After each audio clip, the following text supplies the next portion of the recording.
বিহালিতে কে হারলেন, জয়ন্ত বরা না গৌরব গগৈ? এবারের উপনির্বাচনে অন্যতম আকর্ষণ ছিল বিহালির লড়াই। সমস্ত শক্তি দিয়ে বিজেপি থেকে জয়ন্ত বরাকে কংগ্রেসে এনে বিহালি নিজেদের দখলে নিয়ে আসার স্বপ্ন দেখেছিলেন গৌরব গগৈ। জয়ন্ত বরাকে জয়ী করাতে বিহালিতে ঘাঁটি গেড়ে বসেছিলেন গৌরব গগৈ সহ কংগ্রেস নেতারা। গৌরবের পক্ষে বিহালির লড়াই ছিল আত্মসম্মানের লড়াই, কিন্তু শেষ রক্ষা হলো না।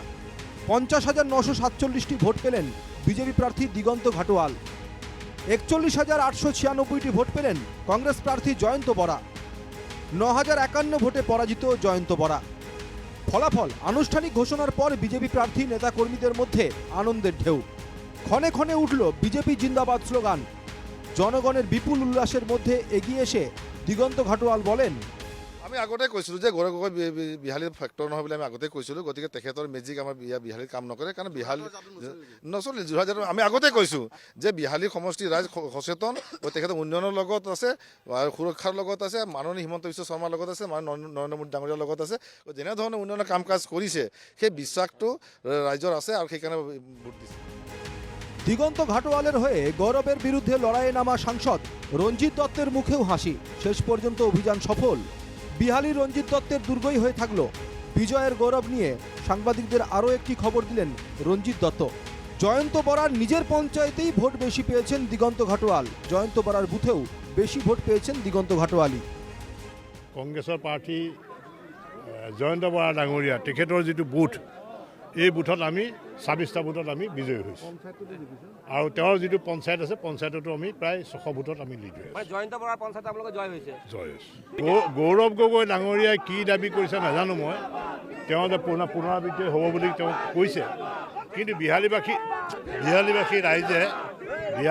ৰাইজে ভাৰতীয় জনতা পাৰ্টীক ভোট দিছে। মাননীয় মুখ্যমন্ত্ৰী ডাঙৰীয়াৰ তেখেতৰ উন্নয়নৰ যিটো ধাৰা, সেই ধাৰাৰ ওপৰত এইবাৰ বিহালী সমষ্টিৰ ৰাইজে ভাৰতীয় জনতা পাৰ্টি দিগন্ত ঘাটোয়াল ডাঙৰীয়াক বিজয়ী কৰে। জয়ের পর বিধায়ক রূপজ্যোতি কুর্মীর পা ছুঁয়ে প্রণাম করলেন দিগন্ত ঘাটোয়াল।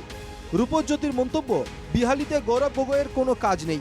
বিহালিতে প্রচারে নেমে গৌরব গগৈ বলেছিলেন এবার জোরহাটের পুনরাবৃত্তি হবে বিহালিতে, কিন্তু সেটা হয়নি। রূপজ্যোতি বলেন, প্রধানমন্ত্রীর প্রতি সম্মান জানিয়ে বিজেপিকেই ভোট দিয়েছেন বিহালির মানুষ। সব দিক থেকেই ভালো খবর। বিজেপি ৰাজ্য সভাপতি ভৱেশ কলিতাৰ মন্তব্য, গৌৰৱ গগৈৰ কোনো মেজিক নেই। আৰু তাতে গৌৰৱ গগৈৰ কোনো কেৰিছমা নাই। যোৰহাটত কিবা নিমেলা অংকত তেওঁ জিতি গ'ল, সেইটোক লৈ তেওঁ বহুত গদগদ হৈ পৰিছে। কিন্তু ভোটাৰৰ জনগণৰ, অসমৰ জনতাৰ মনৰ বুজ তেওঁলোকে ল'ব লাগিব। তেওঁলোকে কি কৰি থৈ গৈছিলে এইখন অসমক, আমাৰ অসমখনক তেওঁলোকে কি কৰি থৈ গৈছিলে? বিদেশী চৰণীয়া পথাৰ কৰিছিলে, উন্নয়ন নামৰ এটা ফটা ঢোল বজাই ফুৰিছিলে, কোনো কাম নাছিলে। বিহালিতে ফলাফল যাই হোক না কেন জোরদার লড়াইয়ে নেমেছিলেন গৌরব। হয়তো গৌরব গগৈ সাহস করে দাঁড়িয়ে যাওয়ার জন্যই সাহস দেখালেন জয়ন্ত বরাও। বিশেষ দিনেই গৌরব বললেন, বিহালিতে ফলাফলের দায়িত্ব আমি নিচ্ছি। গৌরব গগৈয়ের মতে বিজেপির স্ফূর্তি করার কিছু নেই, জয়ের ব্যবধান খুব কম। বিজেপি দলটো মহাৰাষ্ট্ৰৰ কথাই ক'ব, বেলেগৰ কথা নক'ব। কিন্তু সামূহিকভাৱে যদি আমি চাওঁ, যিসকলে গ্ৰাউণ্ডত মাটিৰ লগত জড়িত, আজি ড্ৰ হিচাপে মই লৈছোঁ। আজি না তেওঁ বেছি সন্তুষ্ট পাৰে, না আমিও বেছি সন্তুষ্ট হ'ব পাৰোঁ। কিন্তু হয়, এটলিষ্ট মই বিহালী সমষ্টি ফলাফলৰ সম্পূৰ্ণ দায়িত্ব মই লৈছোঁ। মুখ খুললেন অখিল গগৈ। অখিলের স্পষ্ট কথা, এটা গৌরব গগৈয়ের অহংকারের পতন। কংগ্রেস কি ভুল করেছে সেটাও বললেন অখিল। বিরোধী ঐক্যের পরিকল্পনা ছিল জোটবদ্ধ হয়ে লড়াইয়ে নামলে 4টি কেন্দ্রে জয়ী হবে বিরোধী শিবির। কিন্তু কংগ্রেস মনে করেছে ওরা যেহেতু জাতীয় দল, বিগ ব্রাদার, সেহেতু একা লড়লেও 5 আসনেই পরাজিত হবে গেরুয়া দল। সেটাই ভুল কংগ্রেসের। কংগ্ৰেছে MP ইলেকশ্যনত অকণমান ভাল ৰিজাল্ট কৰাৰ পাছত তেওঁলোকে ভাবি লৈছিলে যে তেওঁলোক এতিয়া অপ্ৰতিদ্বন্দ্বী, তেওঁলোকক কোনেও হৰুৱাব নোৱাৰিব, তেওঁলোক জিকিবই, বেলেগক লগত লোৱাৰ কোনো প্ৰয়োজন নাই। সেইবুলি যিটো কংগ্ৰেছে ধাৰণা কৰি ল'ব খুজিছিলে, সেই ধাৰণাটো যে ভুল, আজিৰ ৰিজাল্টে তাকেই প্ৰমাণ কৰিলে। আৰু গৌৰৱ গগৈৰ অহংকাৰৰ ওপৰত এইটো এটা বৃহৎ, মই ভাবোঁ, আঘাত এটা। গৌৰৱ গগৈ আৰু ভূপেন বৰাৰ মাজত সংঘাতৰ কাৰণে, কাজিয়াৰ কাৰণে আজি 5খন আসনত বিজেপিক জিকাই দিল।